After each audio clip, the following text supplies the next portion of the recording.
Hadratus Syekh Kiai Haji Muhammad Hasyim Asy'ari dikenal sebagai salah satu ulama paling berpengaruh di Indonesia. Beliau juga merupakan pendiri dari Nahdlatul Ulama yang merupakan organisasi Islam terbesar di Indonesia. Selain itu, beliau juga merupakan seorang pahlawan nasional Indonesia dan merupakan pimpinan besar yang menginspirasi perjuangan kemerdekaan bangsa Indonesia sekaligus mempertahankannya. Perjuangannya melawan penjajah dilalui dengan tidak mudah, penuh ancaman, intimidasi, penjara, siksaan, dan percobaan pembunuhan. Semua itu dijalani dengan tegar. Bahkan Kiai Haji Hasyim Asy'ari menjadi tokoh sentral bagi para pejuang pergerakan nasional. Beliau menjadi tempat bertanya, meminta nasihat, dan fatwa-fatwa keagamaan maupun persoalan kehidupan sehari-hari.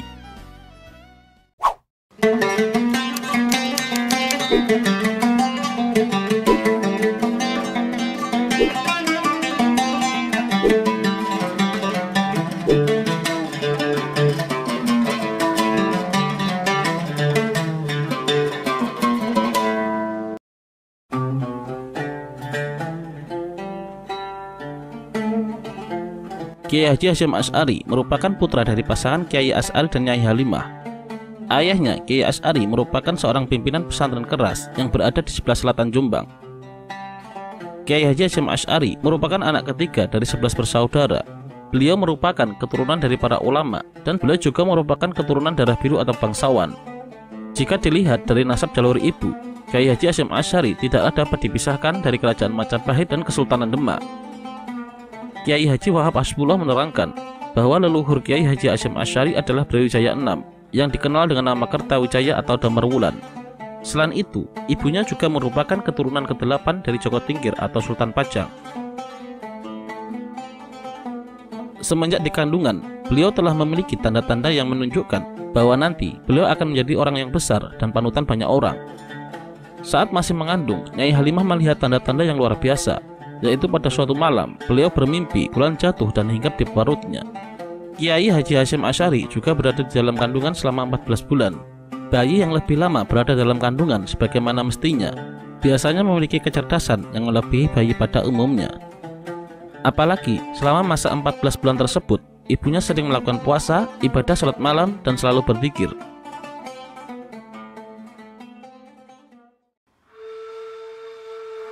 Kiai Haji Hasyim Asy'ari dilahirkan pada tanggal 24 Dzulqa'dah tahun 1287 Hijriah atau bertepatan pada tanggal 10 April tahun 1875 Masehi di Desa Gedang, Kecamatan Dewek, Kabupaten Jombang, Jawa Timur. Ketika beliau menginjak usia anak-anak, bakat kepemimpinan dan kecerdasan beliau sudah tampak. Pada saat bermain dengan anak-anak sebayanya, jika beliau melihat teman-temannya bermain kasar atau menyimpang dari peraturan permainan, maka tidak segan-segan beliau menegur dan memperingatkan mereka. Beliau menyatakan bahwa tindakan main curang itu tidak boleh, karena jika pelaku curang suatu saat dicurangi, tentu juga tidak akan mau. Cara menegur beliau pun tidak dengan cara yang kasar, sehingga teman-temannya yang ditegur tidak merasa disudutkan atau sakit hati, justru timbul kesadaran dalam dirinya sendiri untuk memperbaikinya. Perilaku dan sikapnya ini membuat beliau disegani oleh teman-temannya. Sikap dan perilaku beliau tersebut juga tetap bertahan sampai akhir hayatnya dan menjadikan beliau pemimpin yang karismatik dengan keadilannya menegakkan hukum dan sikap anti kekerasan dalam mengubah kejahatan menjadi kebaikan. Pola kepemimpinan seperti inilah yang menjadikan beliau mampu menjembatani persatuan antara Islam tradisional dan Islam modern, sehingga umat Islam di Indonesia saat itu dapat hidup rukun dalam ukhuwah Islamiyah yang baik, serta dapat bersatu bahu-membahu dalam perjuangan memukul mundur penjajah dari tanah air tercinta, Indonesia.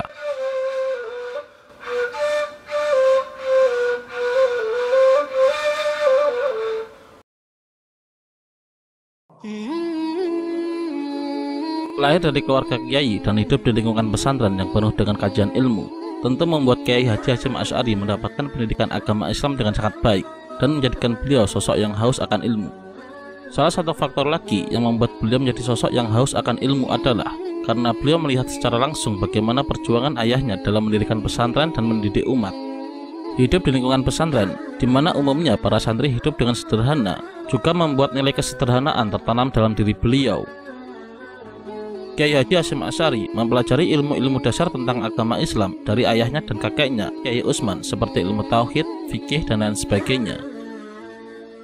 Dalam belajarnya di pesantren keras, yakni pesantren ayahnya sendiri, beliau dikenal sebagai sosok yang rajin, ulet, dan bersungguh-sungguh. Semua pelajaran dapat beliau tangkap dan pahami dengan baik dan sempurna. Hal tersebut menimbulkan kekaguman banyak orang termasuk ayahnya, sehingga ketika beliau masih sangat muda, yakni ketika berumur sekitar 13 tahun, beliau telah dipercaya oleh ayahnya untuk membantu mengajar para santri atau menjadi badal ayahnya. Kepercayaan ini menunjukkan bahwa di umur yang sangat muda, beliau telah memiliki kemampuan yang mumpuni. Selain itu, Kiai Haji Hasyim Asy'ari dikenal akan kemandiriannya. Tidak seperti putra kiai lainnya, beliau adalah sosok yang memiliki etos kerja yang sangat tinggi. Sang kakek, Kiai Utsman, mendidiknya agar mandiri dan tidak mudah bergantung pada orang lain.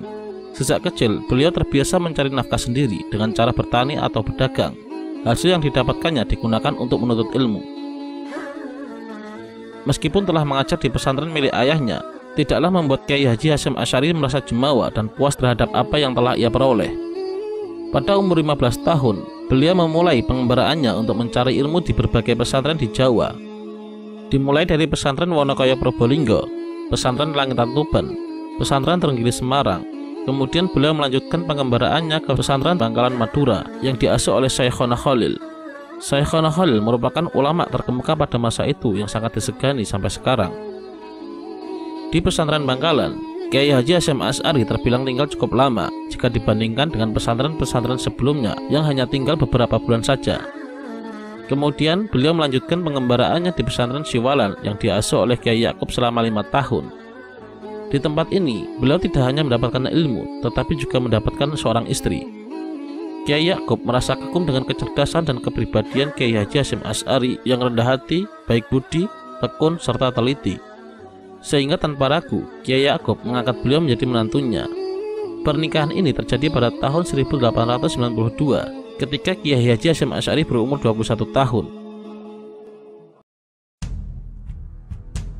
Setelah menikah, beliau mendapatkan hadiah dari sang mertua, yaitu ibadah haji. Beliau melaksanakan rukun Islam yang kelima bersama istri dan mertuanya, dan mereka berada di Makkah selama 7 bulan. Selama di Makkah, Kiai Haji Hasyim Asy'ari tidak hanya menjalankan ibadah haji, akan tetapi kesempatan ini juga beliau manfaatkan untuk menuntut ilmu. Ketika itu, beliau belajar ilmu hadis kepada ulama kondang, yakni Syekh Ahmad Khatib Al-Minangkabawi yang merupakan ulama asal tanah Minang dan menjadi imam di Masjidil Haram untuk menganut mazhab Imam Syafi'i. Selain itu, Kiai Haji Hasyim Asy'ari juga berguru kepada Syekh Al-Alamah Abdul Hamid Al-Darustani dan Syekh Muhammad Shu'aib. Ketika di Makkah, Kiai Haji Hasyim Asy'ari dikaruniai seorang anak yang diberi nama Abdullah. Nama tersebut diberikan dalam rangka mencari berkah terhadap ayah Nabi Muhammad SAW. Namun kebahagiaan tersebut tidak berlangsung lama karena sang istri tercinta meninggal dunia, kemudian disusul sang anak yang hanya berjarak 40 hari dari sang istri. Kesedihan mendalam dirasakan oleh Kiai Haji Hasyim Asy'ari, begitu pula mertuanya. Tetapi beliau tetap tabah dan menerima takdir, karena semua yang di dunia hanyalah titipan dan akan kembali kepada Sang Khalik. Kemudian pada tahun 1893, Kiai Haji Hasyim Asy'ari berangkat kembali ke Makkah. Kali ini beliau berangkat bersama adiknya yang bernama Anis, dan hal yang sama untuk kedua kalinya terulang kembali. Adiknya juga meninggal dunia ketika di Makkah. Kesedihan tentu menyelimuti beliau karena 3 orang yang disayanginya meninggal di sampingnya. Tetapi beliau tidak mau tenggelam dalam kesedihan. Seperti sebelumnya, beliau tetap tabah. Kejadian ini malah membuatnya semakin mendekatkan diri kepada Allah Subhanahu wa Ta'ala, dan beliau semakin meningkatkan ibadahnya di Masjidil Haram. Ketika itu, kota Makkah adalah gudang keilmuan Islam. Banyak ulama yang tinggal dan mengajar di sana, termasuk beberapa ulama asal Indonesia. Untuk kedatangan yang kedua kalinya ini, beliau tinggal di Makkah selama 7 tahun dan belajar ilmu hadis kepada Syekh Mahfud At-Tarmasy, putra Kiai Abdullah, yakni pengasuh pondok pesantren Termas Pacitan. Syekh Mahfud At-Tarmasy merupakan salah satu ulama dari tanah air yang terkemuka di kota Makkah dengan spesialisasi ilmu hadis. Syekh Mahfud mengajar Sahih Bukhari dan Sahih Muslim di Masjidil Haram. Dari beliaulah Kiai Haji Hasyim Asy'ari mendapatkan ijazah untuk mengajar kitab Sahih Bukhari dan Muslim, serta juga ijazah Thariqat Qadiriyah wa Naqsabandiyah. Kemudian, Kiai Haji Hasyim Asy'ari juga melanjutkan belajarnya kepada Syekh Ahmad Khatib Al-Minangkabawi tentang fikih mazhab Syafi'i. Kepada 2 guru besar itu pula lah Kiai Haji Ahmad Dahlan, pendiri Muhammadiyah, juga berguru. Jadi antara Kiai Haji Hasyim Asy'ari dan Kiai Ahmad Dahlan merupakan teman seperguruan. Selain berguru kepada ulama yang berasal dari tanah air, Kiai Haji Hasyim Asy'ari juga berguru kepada beberapa ulama terkemuka lainnya, seperti Syekh Su'aib bin Abdurrahman, Syekh Amin Al-Athar, Syekh Ibrahim Arab, Syekh Said Al-Yamani, Syekh Rahmatullah, dan Syekh Bafadal. Beberapa Sayyid juga pernah menjadi guru beliau, diantaranya adalah Sayyid Abad Al-Maliki, Sayyid Sultan Hashim Al-Dagestani, Sayyid Abdullah Al-Zawawi, Sayyid Ahmad bin Hasan Al-Atos, Sayyid Alwi Al-Syagaf, Sayyid Abu Bakar Shata Al-Dimyati, dan Sayyid Husain Al-Habsyi. Dari sekian syekh dan sayyid yang menjadi guru beliau, sosok yang mempengaruhi pemikiran beliau adalah Sayyid Alwi Al-Syagaf, Sayyid Husain Al-Habsyi, dan Syekh Mahfud At-Tarmasi.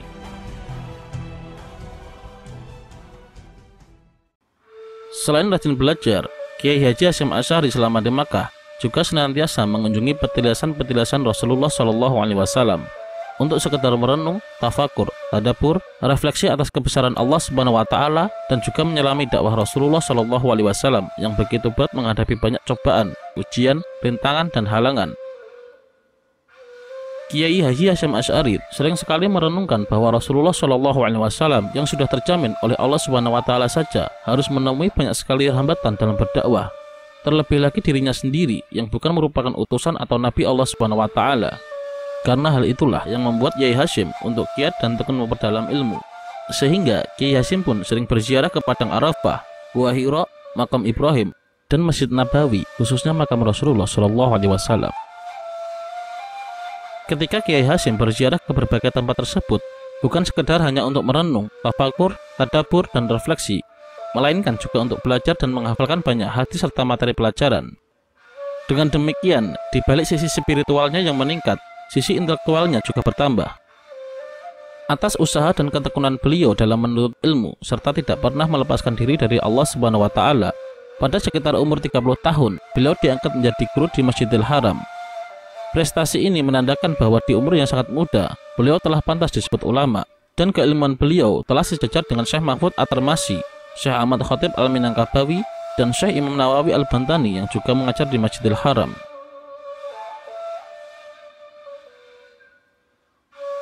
Seperti umumnya guru, beliau juga memiliki murid selama mengajar di Masjidil Haram. Ada yang dari Indonesia dan negara lain. Di antaranya adalah Sya'dullah Al-Mairnani yang kemudian menjadi mufti di India, Umar Hamdan yang kemudian menjadi ahli hadis di Makkah, Al-Syihab Ahmad bin Abdullah yang kemudian menjadi ulama di Suriah, dan lain sebagainya. Pencapaian Kiai Haji Hasyim Asy'ari membuat kagum Kiai Romli, pengasuh pesantren Karangkates Kediri. Sehingga pada tahun 1899, beliau datang ke kota Makkah bersama putrinya dengan maksud untuk menunaikan ibadah haji, serta meminta Kiai Haji Hasyim Asy'ari untuk mau menikahi putrinya yang bernama Khadijah. Tidak berselang lama dari pernikahan ini, Kiai Haji Hasyim Asy'ari pulang ke Indonesia dengan kepastian ilmu yang mumpuni dan siap diajarkan kepada masyarakat di Indonesia.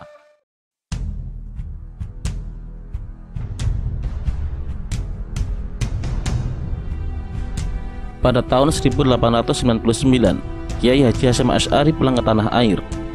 Beliau kemudian mengajar di pesantren milik kakeknya, Kiai Utsman. Kiai Haji Hasyim Asy'ari bukan saja seorang kiai ternama, melainkan juga seorang petani dan pedagang yang sukses. Tanahnya puluhan hektar, dan setiap 2 hari dalam seminggu, biasanya beliau istirahat untuk mengajar, dan pada saat itulah beliau memeriksa sawah-sawahnya. Kadang juga pergi ke Surabaya untuk pedagang kuda, besi, dan menjual hasil pertaniannya. Dari bertani dan berdagang itulah Kiai Haji Hasyim Asy'ari menghidupi keluarga dan pesantrennya. Kemudian Kiai Hasyim membeli sebidang tanah dari seorang dalang di Dukuh Tebu Ireng yang terletak di arah timur Desa Keras kurang lebih 1 km. Di sana beliau membangun sebuah bangunan yang terbuat dari bambu atau teratak sebagai tempat tinggal. Dari teratak kecil inilah embrio pesantren Tebu Ireng dimulai. Saat itu santrinya berjumlah 8 orang. Setelah 3 bulan kemudian meningkat menjadi 28 orang, dan sampai saat ini sudah menjadi puluhan ribu santri yang belajar di pondok pesantren Tebu Ireng. Kiai Haji Hasyim Asy'ari merupakan ulama yang sangat terkenal mumpuni dalam ilmu hadis. Pada setiap bulan Ramadan, Kiai Haji Hasyim Asy'ari mempunyai tradisi menggelar kajian hadis Bukhari dan Muslim selama 1 bulan penuh. Maka tidak mengherankan jika banyak santri yang datang dari berbagai daerah di Indonesia, termasuk gurunya sendiri, yaitu Syekhona Khalil. Banyak ribuan santri menimba ilmu kepada beliau. Setelah lulus dari Tebu Ireng, tidak sedikit di antara santri Kiai Hasyim kemudian tampil sebagai tokoh ulama kondang dan berpengaruh luas di masyarakat. Pada abad 20 ini, Tebu Ireng merupakan salah satu pesantren paling besar dan paling penting serta berpengaruh di Jawa yang telah melahirkan ulama dan pimpinan lembaga-lembaga pesantren di seluruh Jawa dan Madura. Tidak mengherankan bila para santri dan pengikutnya kemudian memberi gelar Hadratus Syekh atau Tuan Guru Besar kepada Kiai Hasyim.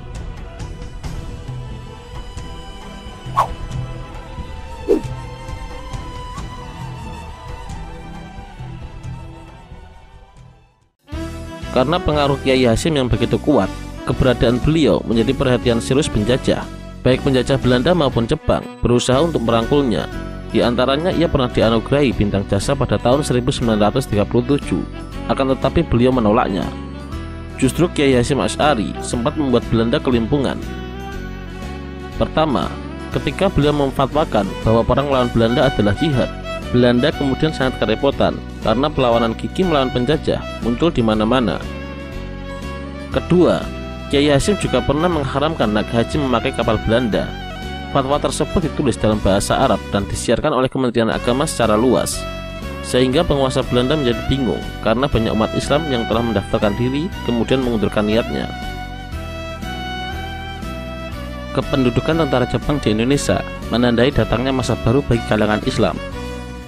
Berbeda dengan Belanda yang represif terhadap Islam, Jepang menggabungkan kebijakan represif dan kooptasi.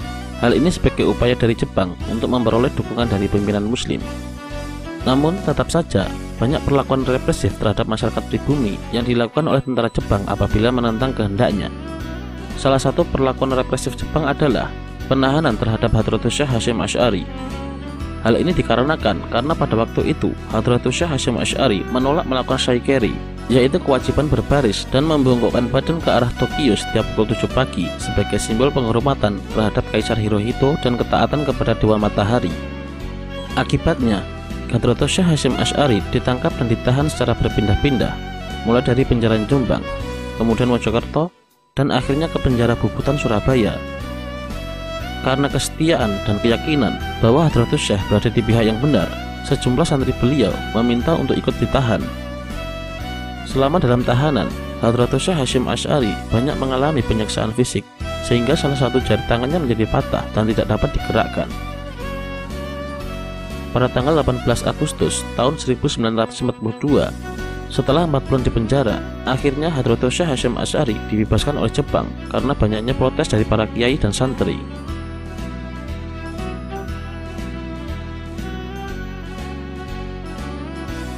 Pada tanggal 22 Oktober tahun 1945, ketika tentara Nika yang dibentuk oleh pemerintah Belanda membonceng pasukan sekutu yang dipimpin oleh Inggris, berusaha melakukan agresi ke tanah Jawa, khususnya Surabaya. Mereka beralasan untuk mengurus tawanan Jepang, padahal yang sebenarnya untuk menguasai Indonesia kembali. Untuk menjaga marwah dan juga kehormatan karena bangsa Indonesia pada waktu telah merdeka, Hadratus Syekh Hasyim Asy'ari kemudian menyerukan resolusi jihad melawan pasukan gabungan Nika dan Inggris. Beliau menyatakan perang mempertahankan tanah air adalah bagian dari jihad. Akibatnya, meletuslah perang antara masyarakat Jawa Timur dengan tentara Nika dan Inggris pada tanggal 10 November tahun 1945. Umat Islam yang mendengar resolusi jihad itu keluar dari kampung-kampung dengan membawa senjata apa adanya untuk melawan pasukan gabungan Nika dan Inggris. Peristiwa tanggal 10 November kemudian diperingati sebagai Hari Pahlawan Nasional.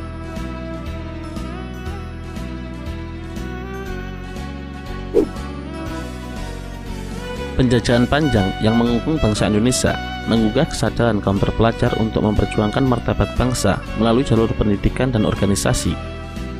Pada tahun 1908 muncul sebuah gerakan yang kini disebut sebagai Gerakan Kebangkitan Nasional.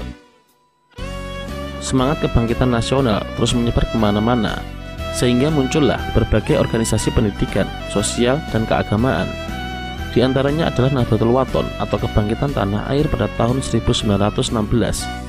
Kemudian Tasfirul Afkar pada tahun 1918 yang juga dikenal sebagai Nahdlatul Fikri atau kebangkitan pemikiran.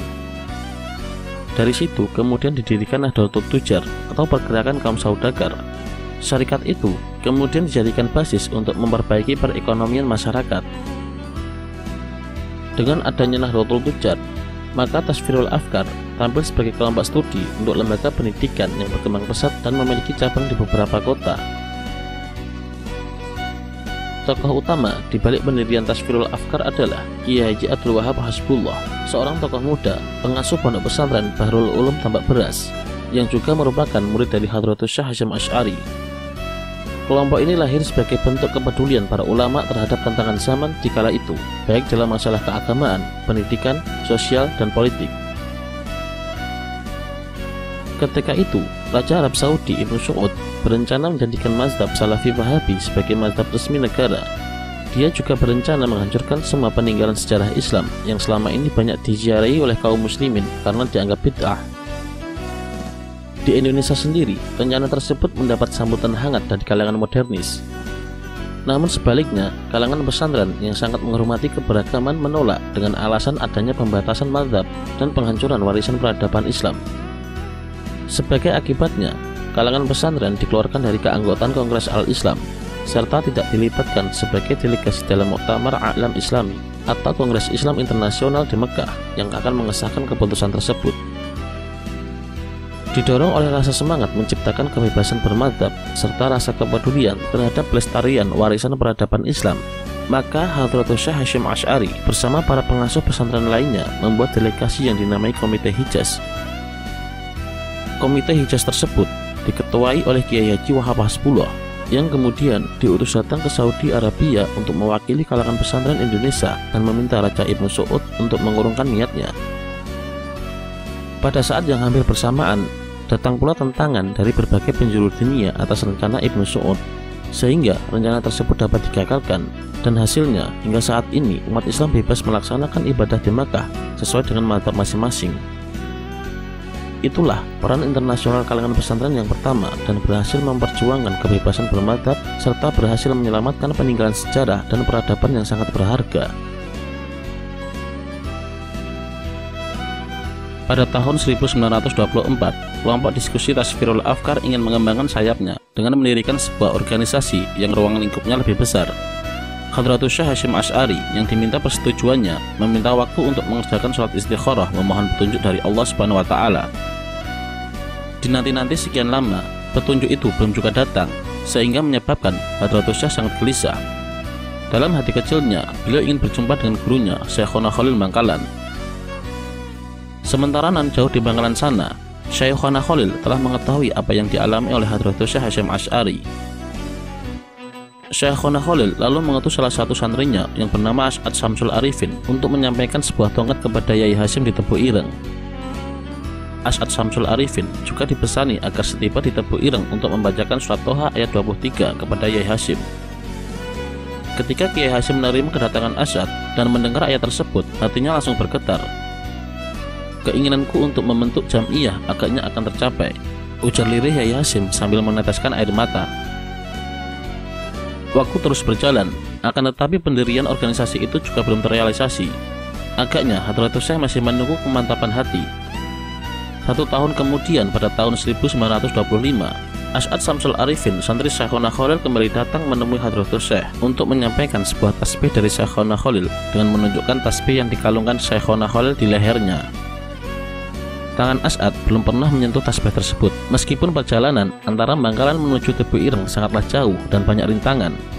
Bahkan, As'ad rela tidak mandi selama dalam perjalanan, sebab dikhawatirkan tangannya menyentuh tasbih tersebut. Ia memiliki prinsip, tasbih ini yang menaruh adalah kiai, maka yang boleh melepasnya juga harus kiai. Selain itu, Syekhona Khalil juga meminta untuk mengamalkan wirid Ya Jabbar Ya Qahar setiap waktu kepada Hadratus Syekh Hasyim Asy'ari. Kehadiran As'ad yang kedua ini membuat hati Kiai Hasyim semakin mantap. Kiai Haji Hasyim Asy'ari menangkap isyarat bahwa gurunya tidak keberatan jika ia bersama kawan-kawannya mendirikan organisasi atau jam'iyah. Inilah jawaban yang dinanti-nantikan beliau melalui sholat istikharah. Sayangnya, sebelum keinginan itu terwujud, Syekhona Khalil telah meninggal dunia terlebih dahulu pada tanggal 29 Ramadan tahun 1343 Hijriah atau 24 April tahun 1925 Masehi. Kemudian pada tanggal 16 Rajab 1344 Hijriah atau 31 Januari 1926 Masehi, organisasi tersebut secara resmi didirikan dengan nama Nahdlatul Ulama yang artinya kebangkitan ulama di kota Surabaya. Kiai Haji Hasyim Asy'ari dipercaya sebagai Rais Akbar pertama. Kelak Jam'iyah ini menjadi sebuah organisasi dengan anggota terbesar di Indonesia, bahkan di Asia. Di kalangan Nahdiyin dan ulama pesantren, Kiai Haji Hasyim Asy'ari dijuluki Hadratus Syekh yang berarti Maha Guru. Pada tanggal 7 November tahun 1945, 3 hari sebelum meletusnya Perang 10 November di Surabaya, umat Islam membentuk partai politik bernama Majelis Syuro Muslim Indonesia atau MASYUMI. Pembentukan MASYUMI merupakan salah satu langkah konsolidasi umat Islam dari berbagai faham. Dalam pembentukan partai tersebut, Hadratus Syekh Hasyim Asy'ari diangkat sebagai Rais Am atau Ketua Umum pertama periode tahun 1945 sampai 1947.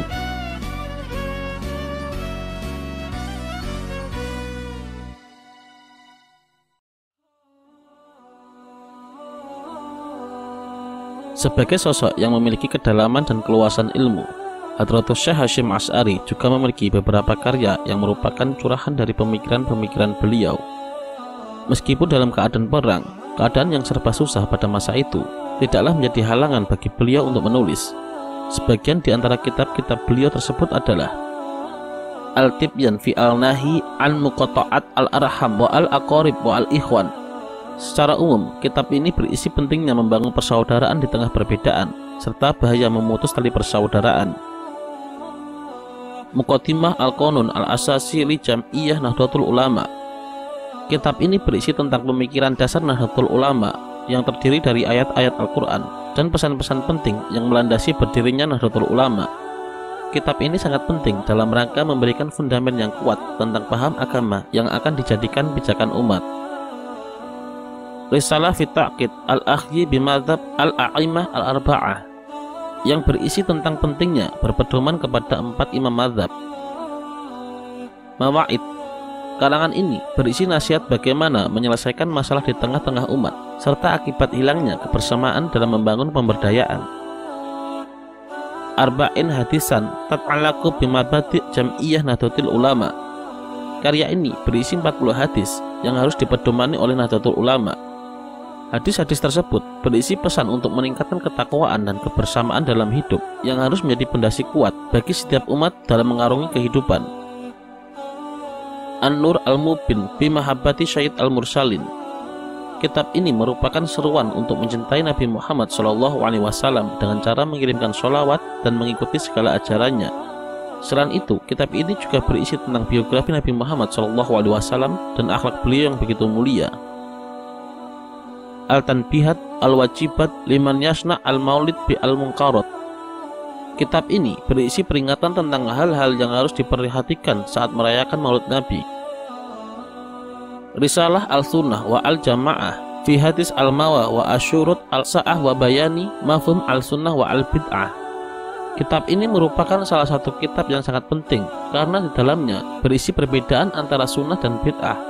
Kemudian juga menjelaskan tentang hakikat faham Ahlus Sunnah wal Jamaah dan menjelaskan tentang tanda-tanda akhir zaman. Ziyadat Ta'liqat ala Manzumah Syekh Abdullah bin Yasin Al-Pasuruan. Kitab ini berisi perdebatan Hadratus Syekh Hasyim Asy'ari dengan Syekh Abdullah bin Yasin. Tau'il Misbah fi Bayan Ahkam Al-Nikah. Kitab ini berisi hal-hal yang berkaitan dengan pernikahan, baik dari segi hukum, syarat, rukun, hingga hak-hak dalam pernikahan. Adz-Dzurah Al-Muntashirah fi Masail Tis'a Asyarah. Kitab ini berisi 19 masalah tentang kajian wali dan thariqat. Ar-Risalah fi Al-Aqaid.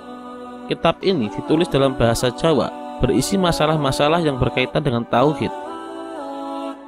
Ar-Risalah fi Al-Tasawuf.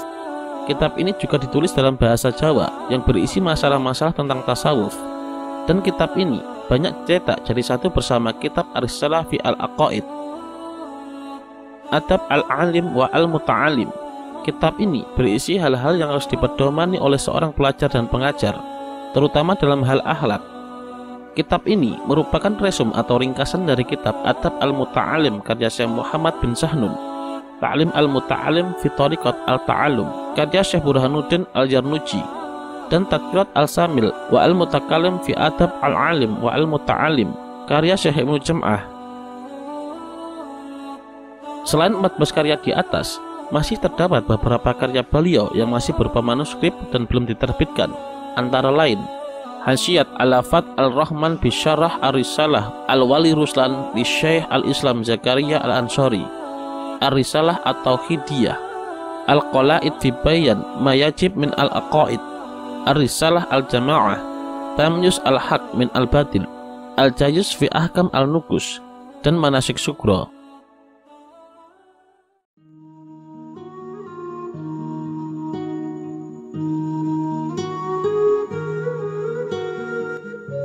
Pada pukul 3 pagi, tanggal 25 Juli tahun 1947, atau bertepatan 7 Ramadan 1366 Hijriah, di tengah masih berkobarnya perjuangan bangsa Indonesia untuk mempertahankan kemerdekaan dari Belanda dan sekutu, Hadratus Syekh Hasyim Asy'ari bangkit oleh Sang Khalik dengan meninggalkan semangat keilmuan, semangat perjuangan, dan pemikiran sebagai sebuah teladan. Beliau wafat pada usia 72 tahun dan dimakamkan di Pondok Pesantren Tebu Ireng, Jombang.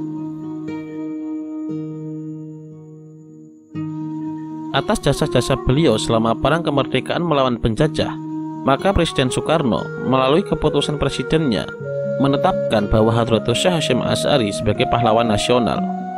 Semoga Allah merahmati dan meninggikan derajat beliau. Amin.